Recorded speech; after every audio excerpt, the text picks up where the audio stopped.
And good evening, everybody. This is your boy Cruz, the Beast from the East, and it is Tuesday evening. Hope that you had a terrific Tuesday. It is now 8:02 here in the Cap City, and currently we have 72 degrees. We had a high today of 86, expecting a low tonight of 63. To start off your wonderful Hump Day Wednesday, it's going to be a high of 75 with a low of 54. Thursday, we're looking at 78 degrees and 51 Thursday night.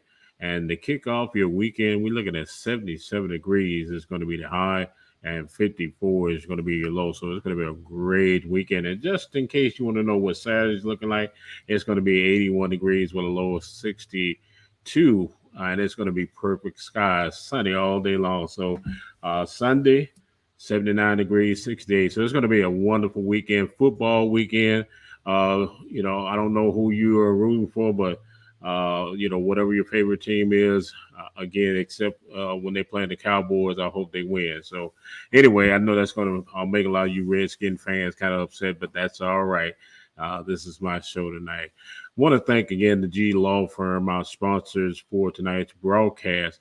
If you have been injured and it's no fault of your own, you need to contact the G Law Firm. They've been serving Richmond for over 30 years. You can reach out to them at www.glawfirm.com, or you can give them a call at 804-226-4111. Tonight, I'm just elated to have this gentleman on with us. This has been an interview that's been a long time in the makes. We've had a lot of things go on and schedules, but tonight we have him. No other than the man himself, City Council member Mike Jones of the 9th District. He is the son of a Navy SEAL. Mike's parents were proud Richmonders who taught him to overcome any obstacle that life can throw your way. He developed a deep sense of pride and love for education from his mother, who was a proud graduate of Maggie Walker. His parents taught him to never judge someone based on the superficial aspects because of what they witnessed growing up in a segregated Richmond. For the most of his life, Mike has channeled rather the values taught to him to fight for the rights of others, whether it was at the University of Colorado, whether pastoring churches in RVA or marching with protesters. He has sought to be a change agent for the betterment of society, and we're extremely proud to have him here this evening. Councilman Michael Jones, how you doing, sir? I think you're on mute, Mike. Check your system. All right, let's see. I got you. I can hear you. I mean, you can hear me, but let's see what we got going on with your mic here.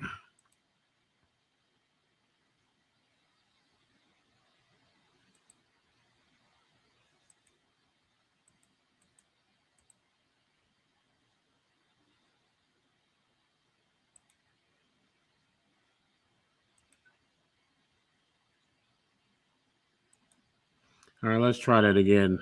Mute mic and then unmute.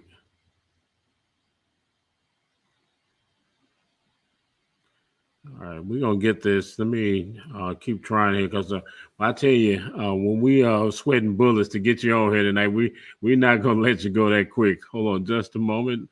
We're gonna keep. Are you using your earbuds?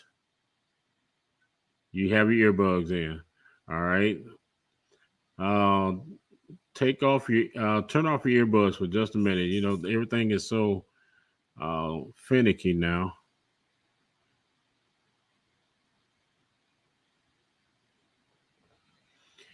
Any watchers in the comment sections, please let me know. Put in if you can hear Councilman Jones. Councilman Jones, I'd like for you to count down from 10 down to 0. I want to see if the audience can hear you.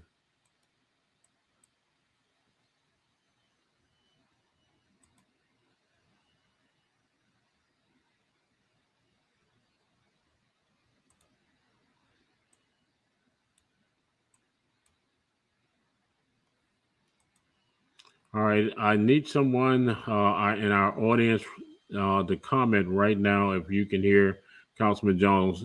Start your countdown once again. I'm hearing that no sound, so do a countdown, Councilman Jones.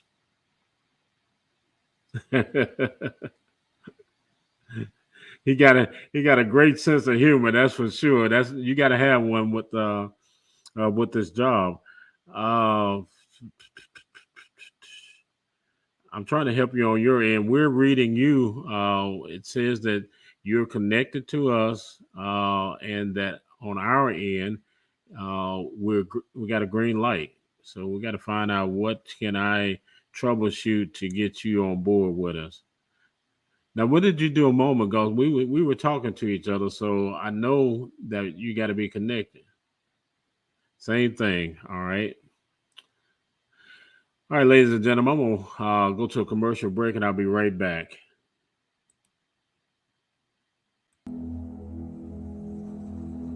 The first thing that you need to do is to make sure you get yourself to as safe place as you can. Find yourself a competent attorney who practices in personal injury and will understand some of the things that you're going through.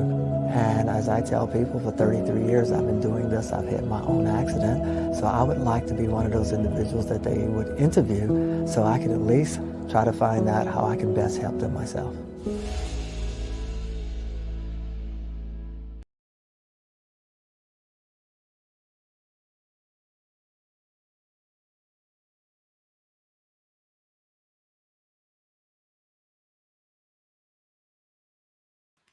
All right, everybody. I'm gonna have Councilman Jones to log all the way back out and log back into the green room again, and see if we can pick him up.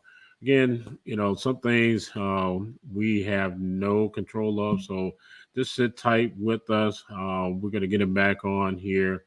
Appreciate your patience and understanding of what's going on. What is news law? Whatever can happen will happen. So let me finish telling you about Councilman Jones. A true man of the people, Councilman Jones has seen the betterment of life in the churches that has served and on city council in Richmond. He has kept a relevant approach to ministry and legislation. The Village of Faith has donated, get this now, over 59 cars to single mothers. You get a car, you get a car, you get a car. Everybody get a car.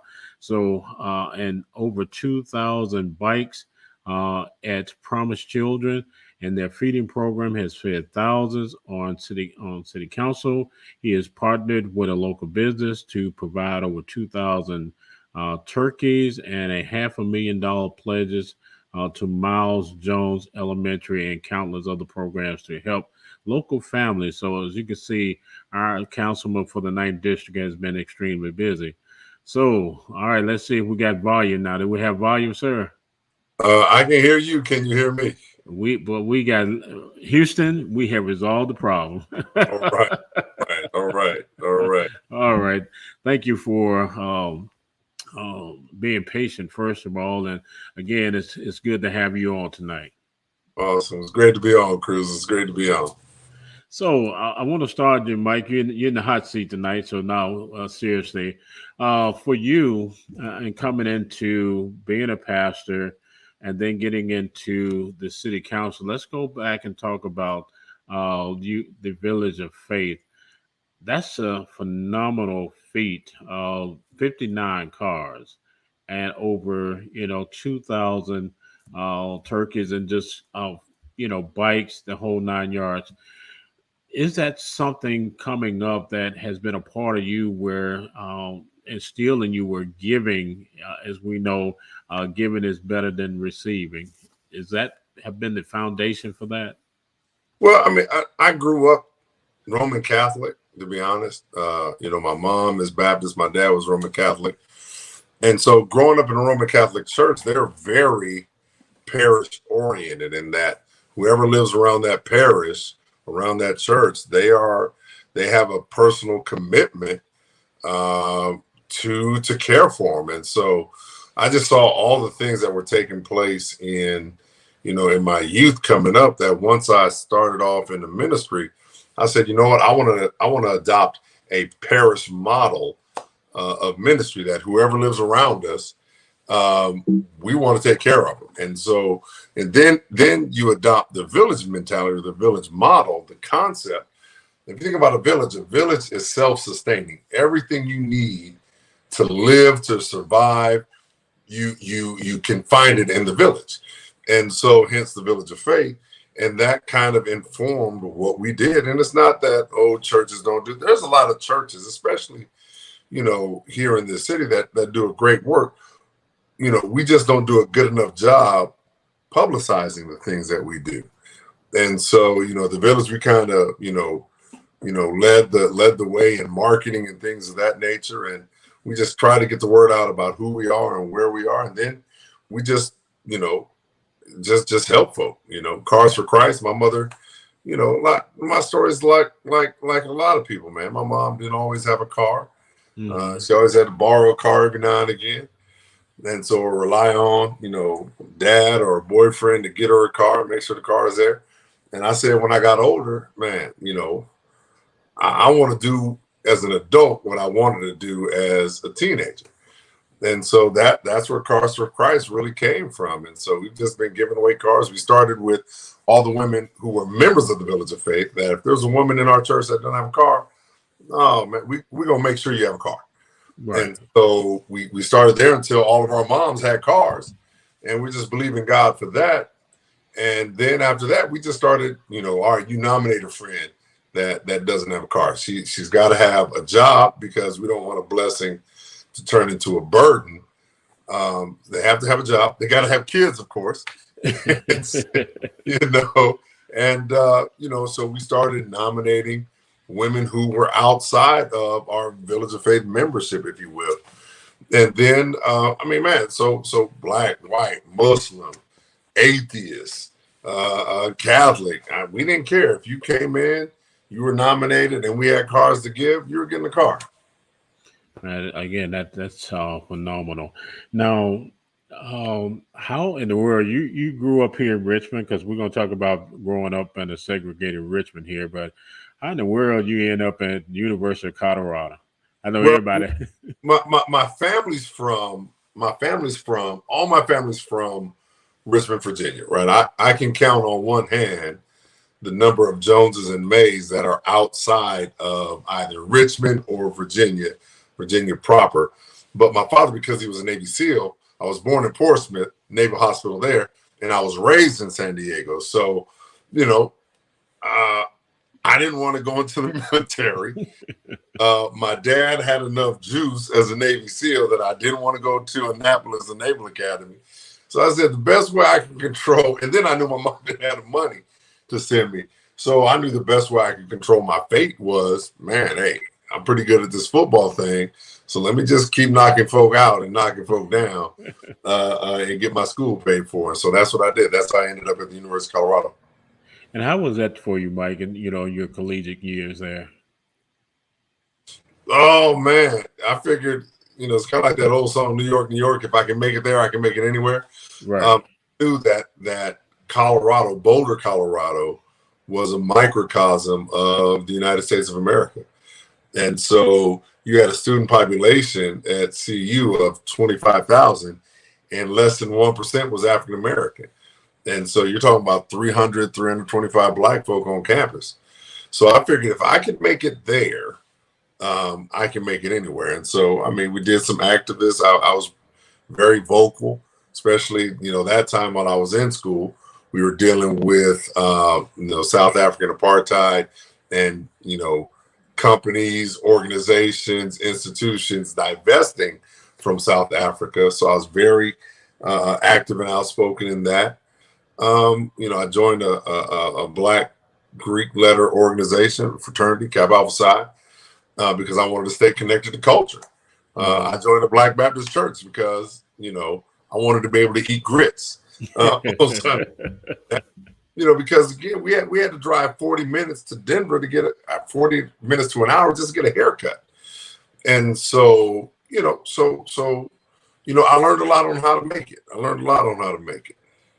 Let's go back to Richmond. Living here during the time of segregation, what was that like? Can you paint a picture, and then what it was like for you and But your? you misread my bio. That was my mom and dad. I ain't that old. Oh man, I like I was born in the '60s, the late '60s, but I didn't okay. experience. But the reality is this, though. Even growing up in San Diego in the late '60s, early '70s, man, it was a trip. The Klan was out there too, right? Right. And so you saw the divide, and so I didn't see white only, colored only water fountains and stuff like that in a textbook at school. I saw that in our family scrapbook. My mother had pictures of that. I remember, watching the story of the movie, Miss Jane Pittman, the biography of Miss Jane Pittman with Cicely Tyson. I remember watching Mandingo. I remember watching a movie that Muhammad Ali was in, and so I grew up very aware of race, culture, racism, all of those things. And so, and I'm not gonna lie, I think having a mother who grew up in Jackson Ward in the 50s, when she did, there were certain things that she passed on to me, even in San Diego. And so, it informed a lot of what I did. I pastored for 20 years, and it was always, interesting when I got here to Richmond, being from Memphis, the history there with Dr. King. I was there when he was assassinated. And to come here and still see right up front all of the Confederate components still in this city. And I want to ask you, Mike, what prompted you to want to go from, it's enough when you're dealing with a congregation, and you had, a thriving congregation, still do, two of them, and then to get into this hotbed arena of politics. What was the catalyst for that? I grew up, Cruz, wanting to change the world. That was something I wanted to change the world and make an impact. I got to college and figured the world was going to hell, so let me get this money. And so then, it kind of went back full circle of, God really working on my heart. And so, I went into ministry, came to seminary, moved back to Richmond, went to Virginia Union, graduated from there. But when you look at the history of politics in the African American community, you'll see it's riddled with local pastors that ran for office. And if you think about it, who do I work for? I don't work for Dominion or, I don't work for, a SunTrust or Bank of America or any of these, Fortune 500 companies. I work for a local church. I work for Black folk. I serve Black folk. Right. And they expect me to be radical. They expect me to push the envelope. They expect me to fight for justice and do the things that Jesus would do and that Jesus did. And so that's why you saw so many pastors historically running for office, because we didn't have to worry about losing our jobs. Plus, ministers are well known. Ministers are well known. Right. If average politicians would be upset if a whole bunch of pastors decided that they're going to run for office. Because, man, I look at hundreds and not thousands of folk on the weekend. And then I got access to friends that look at hundreds to thousands of people on the weekend. And so, a buddy of mine, a couple friends of mine, Donald McKeach, my frat brother, he's a minister. We both graduated from Virginia Union. Roscoe Cooper, he's a Fairfield District School Board in Enrico. He's a pastor. Tyrone Nelson led up. So I think it was first Donald McKeachin, Tyrone Nelson, Roscoe Cooper, and then me. And I just followed them because it's like, man, hey, let's go do this. Let's go do this. We need someone in Chesterfield to run now. We need a pastor in Chesterfield to step up and make some stuff happen. But again, we have flexibility with our career choice and with how much we earn, that, we can do it. Politics is about privilege. If you don't have the money to run, you're not going to get into office. If you don't have the job that will allow you to do this. I mean, I was in meetings today from 3 o'clock until 5. Yesterday what job is going to allow you to do that? And so, and that's why I'm grateful to, the Village of Faith for allowing me to serve as a politician. And again, we're very grateful for that as well. Now, you mentioned talking about being radical. Let's talk about 2020, because in 2020, we had the pandemic, we had the statues, and we had Black Lives Matter. And on all of those, there was no backing down, especially being out there on the front line with the Black Lives Matter movement, when many other politicians kind of took a little bit of a back seat. Mike, that had to be extremely hard in a way, to try to navigate. How do you navigate that in terms of still keeping your conviction, standing up for what you believe in, and it has been embedded in you, and still kind of, and I'm going to be honest here, having to navigate that political arena?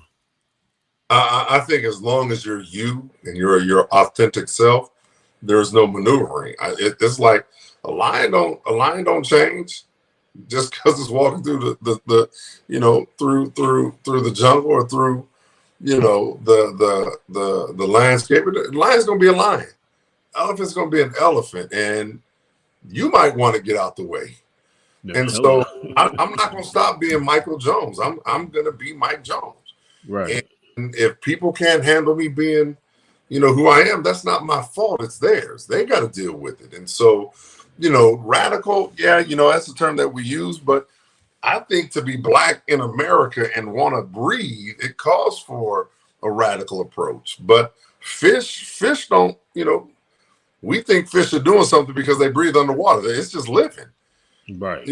Fighting for people that don't have something, that's just my calling. I mean, I've been called to do that. When you talk about the historical Jesus, and Jesus didn't get killed for preaching.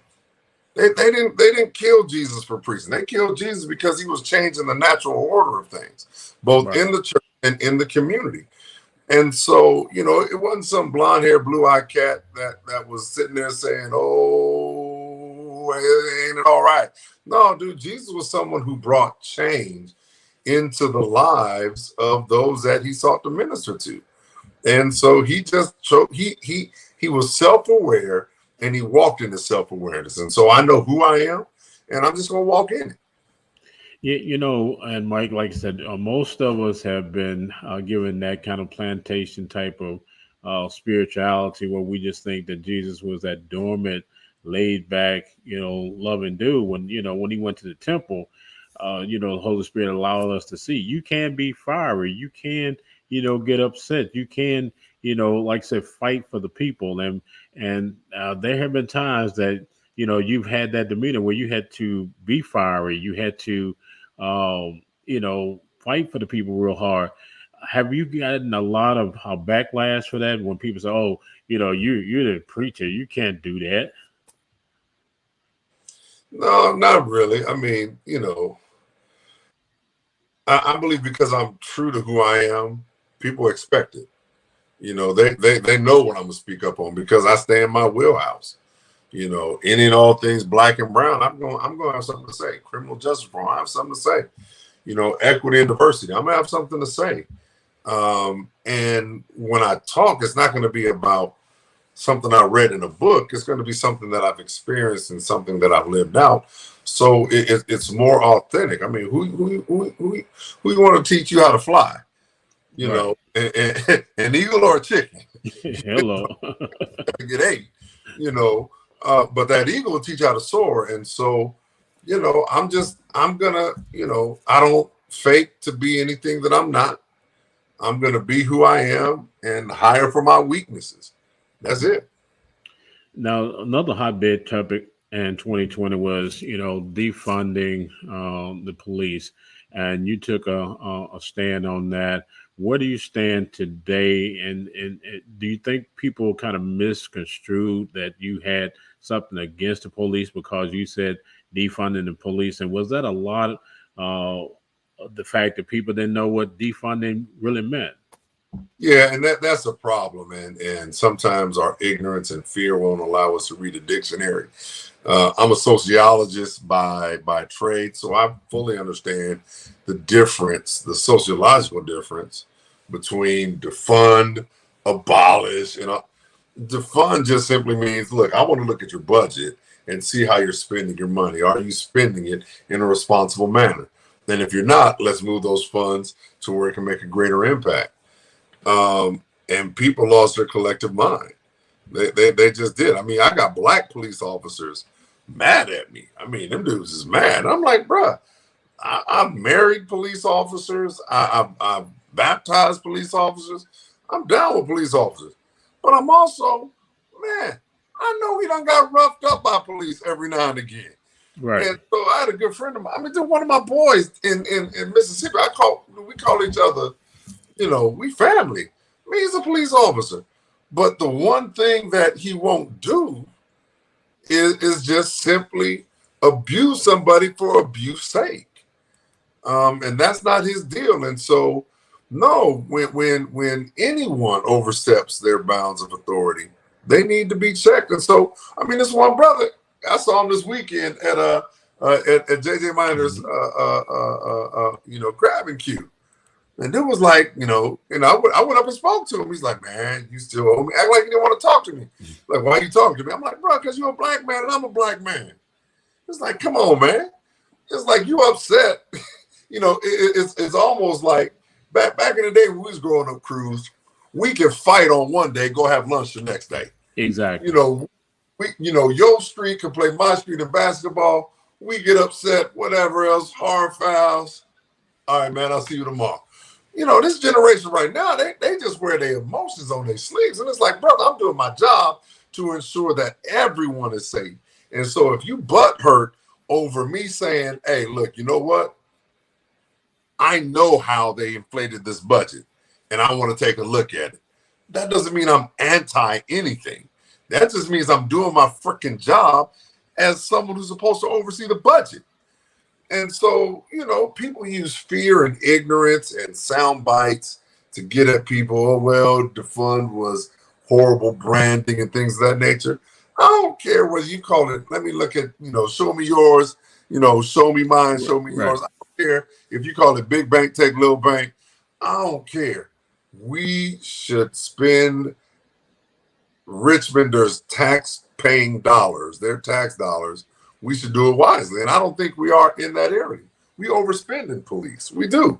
And here's the thing. I asked him, I'm like, hey, do you remember the software that y'all purchased yet? He's like, man, I ain't even heard about it. I'm like, dude, they're putting stuff in the budget that the guys in blue don't even know. The guys and gals in blue don't even know about it. So it's like, come on, man. I'm not stupid. I ain't out here on nothing. I wasn't born yesterday. Right. I know what I'm doing. And so outside of that, he got an attitude, and they get to have an attitude. Any police officer that wish to be mad at me, man, God bless him. It's whatever. But the reality is this: when you look at how policing came about in this country, dude, when I grew up, there was a brother by the name of Sagan Penn, unfortunately killed a police officer because Sagan was, the brother was good with his hand. He was a black belt. And they were roughing him up, and it went there. And so instead of Sagan being killed, Sagan unfortunately took the life of this police officer and was found not guilty.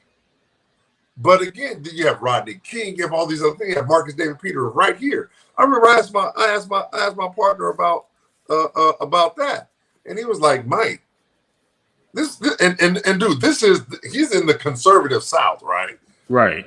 He was like, Mike, you can't shoot someone who's naked and unarmed. And that's what he said off rip. He's like, better store your gun, knuckle up, but you can't shoot that guy. And so the fact that we can't question authority, man, that's that's when we're borderline on some Donald Trump nonsense right there. You're borderline on some, some serious type of, we the king, we the monarchy. How dare you question us? No, everyone can be questioned. Everyone can.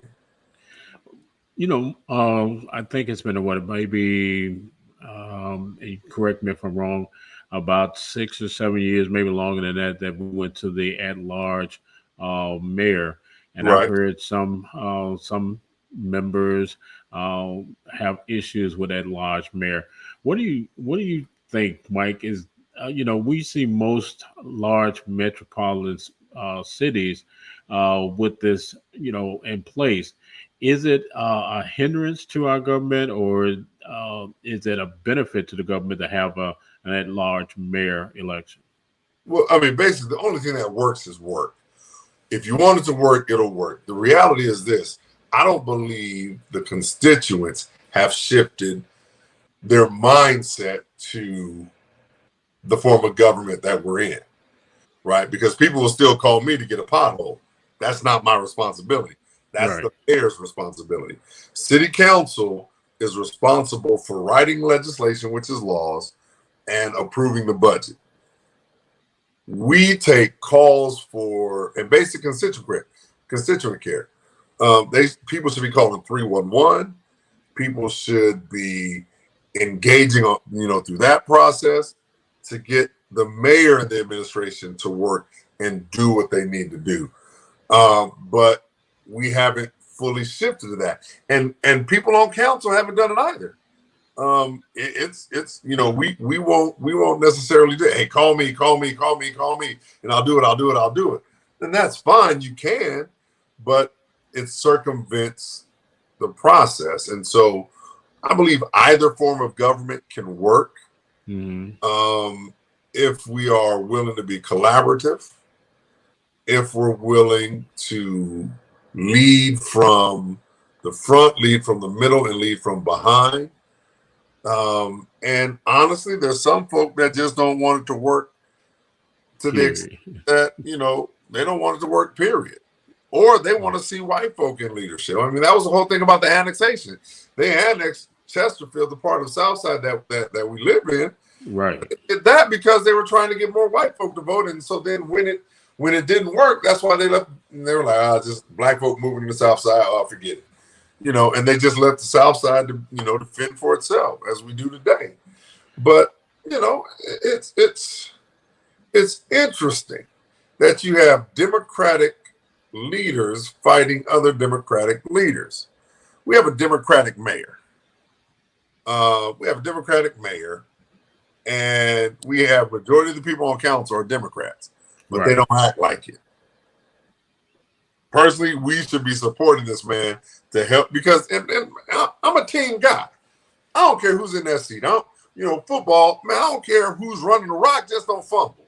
I don't care who's passing the ball, just don't throw a pick. Right. Just do your job. And I grew up playing football and learning that. The only thing I want Mayor LeVar Stoney to do is do his job. And my job is to assist him. The more successful Mayor LeVar Stoney can be, the more successful Mike Jones will be. I can't succeed without him succeeding. And I don't know if all of my colleagues get that. And so I don't care who's in that seat. I got to win, so we all got to win. And it's not, oh, y'all are friends, or, oh, he's black. No, man, I know teamwork. Right. I know how to win. I like winning. I like getting stuff done. I like moving the needle. And so, it's all good. But no, people need to understand either system can work. But we really don't have a true strong mayor. He still needs 5 votes to do whatever he wants to do. And so if council would just gully up, and say this is what we want, and I'm with it either way. Right. What Moneybag Yo say, hey, we can keep it cordial how you want to go about it. We keep it gangster, we can keep it cordial how you want to go about it. And hey, council, if we're gonna take over and do it, bet, let's go. But don't flip flop and be all sometimes and spineless. If you got an idea, let's implement it and let's go. If not, go with him. Right. You know, and Mike, I like you play football, man. I understand whether you a tackle, a nose guard, you know, you on offensive line. You know, we all have an assignment. Yeah, And when we all do our assignment, like you said, you know, if my job is, you know, to hit the linebacker and I miss the linebacker, guess what? I now I'm open my, back in the mouth yeah. and real hard too.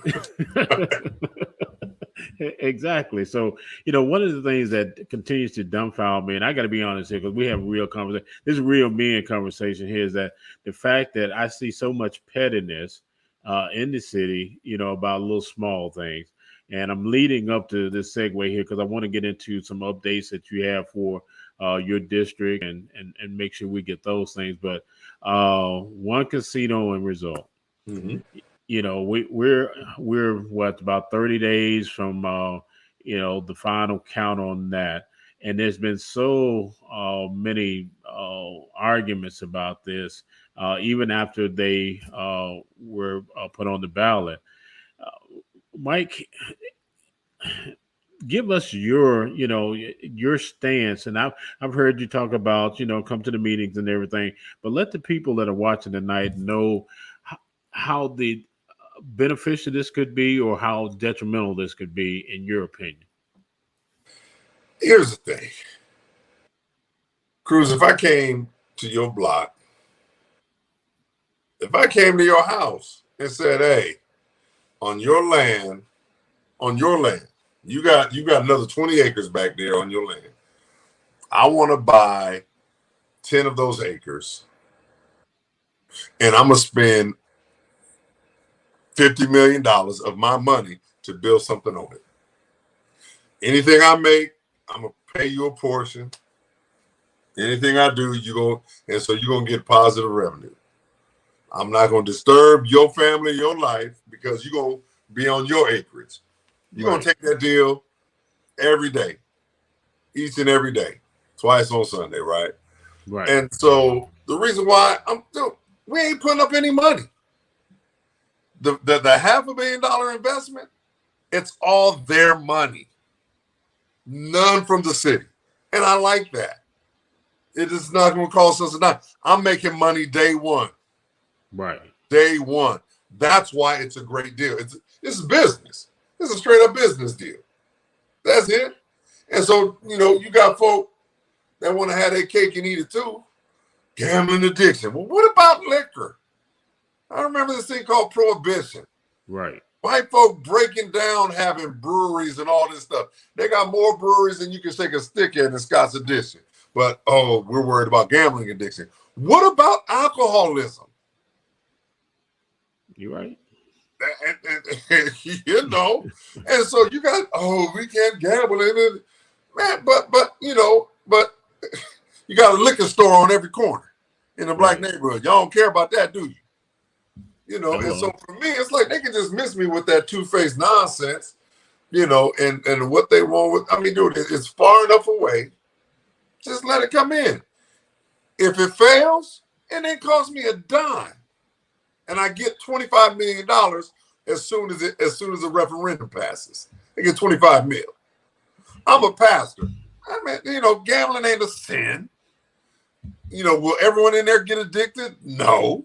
Right. But that dude that's got a gambling addiction, trust me, they gonna get it out somewhere, some way, somehow. And so that's another thing. You know, we got the lottery here. So, you know, if you're going to get addicted to anything, You know, off in the area, and you know, off in these convenience stores and all that stuff. If you had them for when you know, and so dude, man, look, folk gonna gamble. They want to gamble. They gonna do what they want to do. They are, and white liberals are interesting. And when you know, it's like they choose black folk to be their pet project every now and again, kind of like Tommy the dog, come on, man, right? talk on that one. You know, the dog that was killed. You know, oh, we got to ensure that black people don't lose all their money. Dude, black people gonna do what they're gonna do. What we've been doing all this time. If you want to help black people, put money in our neighborhoods. You want to help Right. black people, give us, $15 minimum wage. If you want to help black people, you really want to help us. Fix our schools if you want to help us. Get rid of systemic racism. If you want to, they're trying to stop a doggone casino. Let's stop some other stuff. I got a list of stuff, Brother Cruz, that we can stop if we're in the stopping business. Let's stop health disparities. Let's stop this heat index where it's 10 degrees hotter on South Side. Since we're in the business of stopping stuff, white folk, but they're not really about stopping stuff. They just want their way. And for me, man, casino, no casino, it's all good. I'm just trying to get money in here because I understand how the city works. Navy Hill, another thing, right? Or particular folk. How our real estate taxes going through the roof? Right. Going through the roof. And they raising it up like crazy on the South Side. The only way you offset that is by revenue, tax revenue, businesses. Come on, baby. We're not going to be Vegas. Right. But we can handle urban one. We can handle one casino. We can do that. We can do that. You touched on so many points here, and I know we're running into, but I want to make sure because two things here, Mike, that you mentioned is that our taxes, man, mine's, and I'm neighboring with you here, and mine went up 23% from 6%. So at that point, what I'm gonna do is take a quick break because I know Mike lost his light, and we're gonna come right back and have a word from our sponsor, and we're gonna talk about the taxes. We're gonna talk about the 9th district. And then we're going to close out on Richmond update. So don't anybody go anywhere because these topics from the 9th district, because 9th district people are like their councilman. They will let you know when stuff ain't right. So Mike, we'll be right back. We're going to take another word from our sponsors so I can keep the lights on and everything. So we'll be right back. Literally on. The first thing that you need to do is to make sure you get yourself to as safe place as you can. Find yourself a competent attorney who practices in personal injury and will understand some of the things that you're going through. And as I tell people, for 33 years I've been doing this. I've had my own accident. So I would like to be one of those individuals that they would interview so I can at least try to find out how I can best help them myself.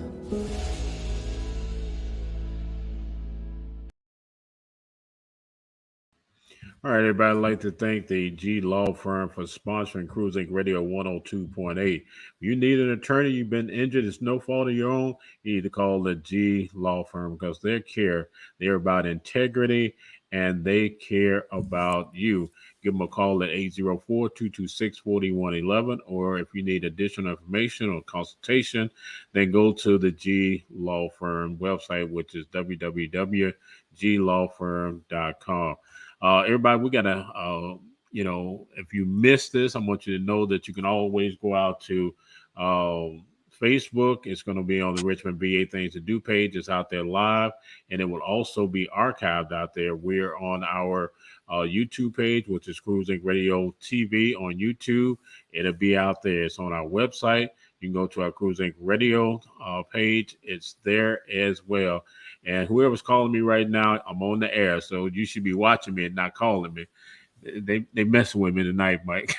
So we got Councilman Mike Jones from the 9th district, and we've been having a hell of a conversation, and we're going to continue and then do some wrap up here. But Mike, 23% is what I was saying. I went from 6% to 23%, and you said something there. The 8th and 9th district are primarily the districts that can least afford that type of tax increase. And the reason I'm saying this is because I've been told several times by a number of people that we in this district don't have the medium income to even have a big box grocery store. We're primarily, what they call food desert. Excuse me, preacher, how in the hell can we afford 23% if we don't have enough revenue or income as a family to get a decent store where we can get fresh fruits and vegetables and fresh meat and all these things? Please explain what the hell I'm missing here. Well, one is racist. I mean, all these folks are going to shop somewhere, right? I've got a Food Lion on Hall Street and a Food Lion on Zane. People just simply choose not to put one down somewhere, off Lynn Haven somewhere. That's just a choice corporations make. The money is there because the numbers are there. They just simply are, and so it can handle something small, so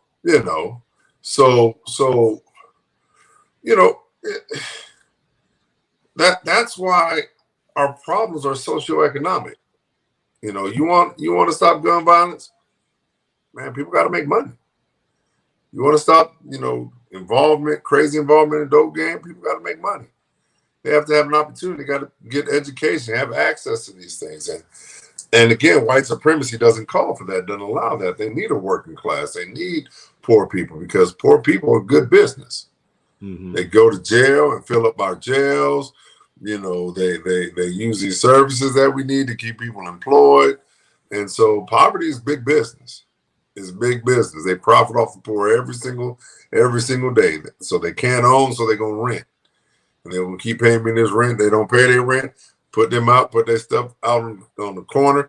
City comes and picks that up, pays for that. I ain't even got to pay for that. Get the spot ready for the next people. They come in, and it's just a never-ending cycle. It's just a never-ending, but it's socioeconomic, and that's the basis of capitalism. That's the basis of white supremacy.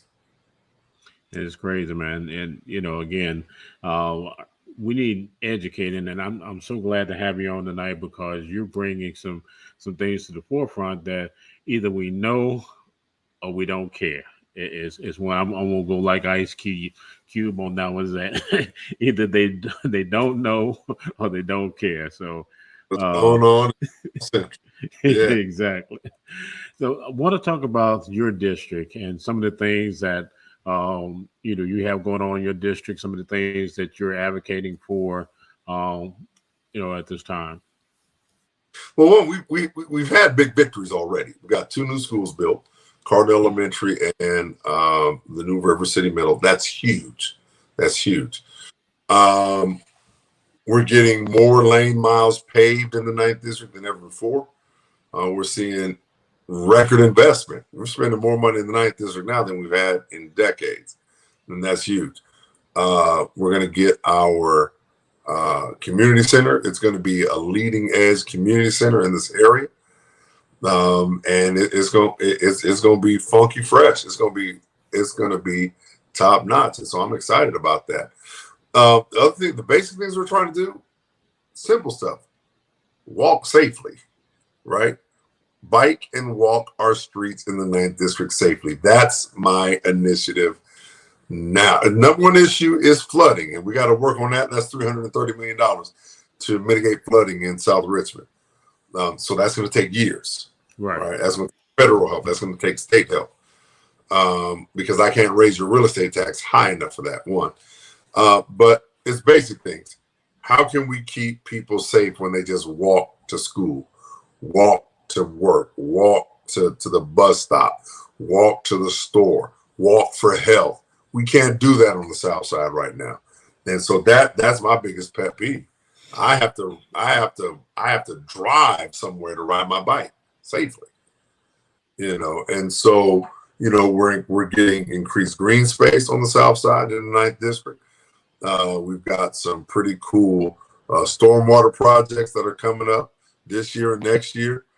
And, we're breaking ground on some new basketball courts out at Round Rock Sports Complex. We're going to invest in there. We've invested a couple million so far, got it cleaned up. We're working with businesses in the area to get them to really clean up their parcels and things of that nature. Haynes Furniture right there, Randy Strelitz, the Strelitz family. They are redoing that Haynes Furniture, that whole strip mall. And what's coming in is a Starbucks. Get out of here. Starbucks. So we've been working with them on that for like 3 years. And so that's going to be huge for that part. And then, I've been working with the mayor, talking to him about having a corridor plan. that all of our major corridors that people come into the city on, it ought to look a certain way. It ought to be branded. You ought to know that you're in the city of Richmond, not by the trash, not by the litter, not by the high grass, but by a sign that says, welcome to the city, banners and things of that nature. And so, that's our goal. And they're putting money towards that with our ARP funding plan that's out there. And so I know they had a interest meeting tonight at Southside Community Center. And so where people can get information on that, give their input. And so that's what we got going on, man. We about to get a community center that's just not basketball oriented. Office of Community Wealth Building. We already have a satellite Office of Community Wealth Building at the Southside Community Center. So we're already investing in lives, in families. We have job fairs there. When Rosie's came to the area, I said they have to have a job fair before they have their first job fair, and they had it at the Southside Community Center. And so I want that to be the center of the community, not just when people go play basketball, but where they get their taxes done, where they can get GED assistance, where they can get English as a second language training, where they can have a health clinic, where they can find jobs. And then, we got a bad skate park that's about to come online by this month and beginning of next month. So, man, dude, we cracking, we rolling on the south side of the 9th district. I'm just happy about it. We're just gonna keep this momentum going. We're not there yet, but hey, we're not where we used to be. So, hey, I'm not what I want to be, but sure not what I used to be. I feel. Now, Mike, is there any plans anywhere down the line anytime soon about some redistricting? There's a rumor that to try to change the political landscape again, as they tried back when they did the annexing, that there may be some redistricting that will involve the 8th and the 9th district, and more so of you getting more of the 8th district added to the 9th district? This is nothing new. They do it every 10 years, every census. They look at the lines to see what's going on. And so we've got a consultant that's going to come in a few weeks and get the process going. And, we'll see what happens. We'll see what happens. I'm going to serve whoever the lines draw me up to serve.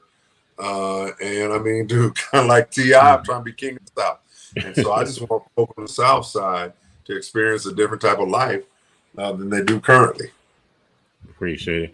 And to wrap it up, Mike, Richmond 2022, what do you see for us in the upcoming year? Well, man, hopefully we'd have broken ground on some major projects in the city. Hopefully you'll see us beginning to really focus on equity and inclusion from a budgeting standpoint. I think you're going to see more investment in the area of gun violence intervention.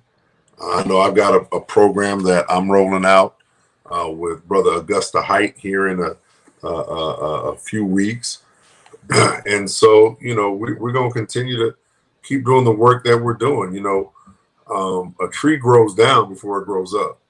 Right. And so a lot of people think that, well, they're not doing anything. Well, if you look at a duck on the pond, that joker might look all cool and calm above the water.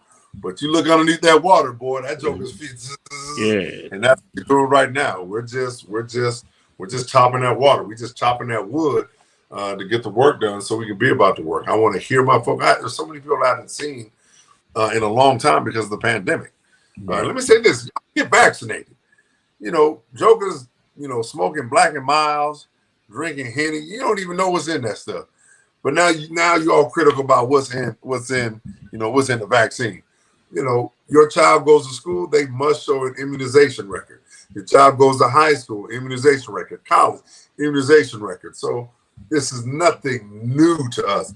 And there's no way you know more than someone with a medical degree just because you heard something on Google or from your boy or by someone on a podcast. There are people dying from this daily unnecessarily. And every time I ask somebody, when they say someone died from COVID, first question I ask, they weren't vaccinated, were they? Like, nope. And so, man, safe. wear a mask, watch your distance, wash your hands.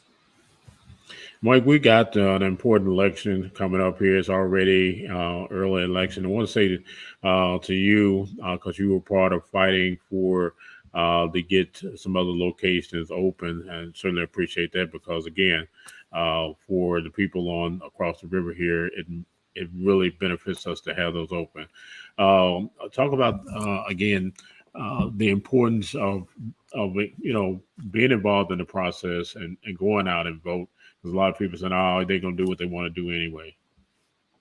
Well, no, they'll do what we allow them to do. You want to get, I mean, and again, especially at the local level, you want to get a politician's attention. Get about 100 of your friends together, and you're gonna shake up some stuff. And so we fought to get early voting to happen during the primaries. That the locations would open simultaneously and not 30 days after. We got a new registrar that tried to change that, but man, we fought, sent letters. I went and spoke before the board, the electoral board, and they changed it. So you can vote now at Hickory Hill tomorrow. I went and voted today. I cast my vote today. You can vote at City Hall, you can vote at Hickory Hill, or you can vote at Laburnum at the general registrar's main location. But again, it's just about equality. All right, great. Put it on our side of the city then, and let everyone from the north side drive over here. But that's not the right thing to do. There should be a north location and a south location to make it easy for people to early vote. And so that's what's happening. So, I know we're running out of time. I got one more thing to do. No. I was about to, great minds think alike, because I was going to say, Mike, as if anything I missed, man, use this time now to bring it all up. And I'm not in any rush because guess what? I pay this damn bill over here. Hey, pay that bill. Pay some of mine too. Hey, people can follow me on the Dr. Mike Jones on Twitter and Instagram, and then Mike Jones on on Facebook. Google the Village of Faith. We're on every Sunday morning at 11 a.m. We're back in person. Our East Campus, 111 Sutherford Drive in Henrico. That jumps off at 9, 11 o'clock. We're in there for an hour and we're gone. No sign up. All you need to do is just have a mask on. Come on in. We'll be socially distancing you, and we're going to get to work. All right. So, Cruz, thanks for having me on, sir. I really appreciate it. Man, I appreciate you as well. I know it's been a long day for you, so we're going to let you go and spend some time with the family.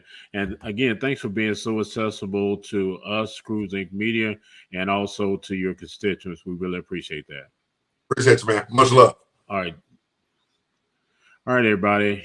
We've been talking to Councilman Mike Jones from the 9th District. If you missed any of it, you can go back to our YouTube page, which is Cruz Inc. Radio 102.8 TV on YouTube. You can also check it out on our Richmond VA Things to Do Facebook group page, or you can go to our radio, which is radio page, rather, which is Cruz Inc. Radio 102.8 on Facebook. Hope you guys have had, again, a great night with us. It was a lot of information that the councilman put out here. So it's going to be more. We have domestic violence month that's coming up, and we're going to have one of the CEOs of the organization. And I'm sorry that I don't have that information in front of me, but on Thursday night, we're going to be talking about domestic violence. So I want you to tune in. And also talking about the election, we're going to have the city of Richmond Commonwealth's attorney is going to be back on. There's some things going on in the school that she's going to be clarifying. So again, keep it locked right here at Cruz Inc. Radio 102.8. We have a lot of information out there on a day-to-day basis. And if you want to listen to some good music 24 hours a day, then I invite you to listen to Cruz Inc. Radio 102.8 live right now. You can go to www.cruisincradio.com. This is your boy Cruz, the Beast from the East, and I bid you a good night. And as like I always say, whatever comes from the heart reaches the heart. Let somebody know how much you care about them before it's too late. Have a wonderful night. And again, thank you so much for tuning in. And we're going to have another word from our sponsor.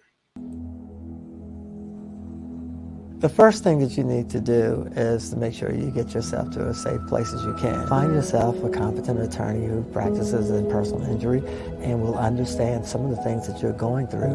And as I tell people, for 33 years I've been doing this. I've had my own accident. So I would like to be one of those individuals that they would interview so I could at least try to find out how I can best help them myself.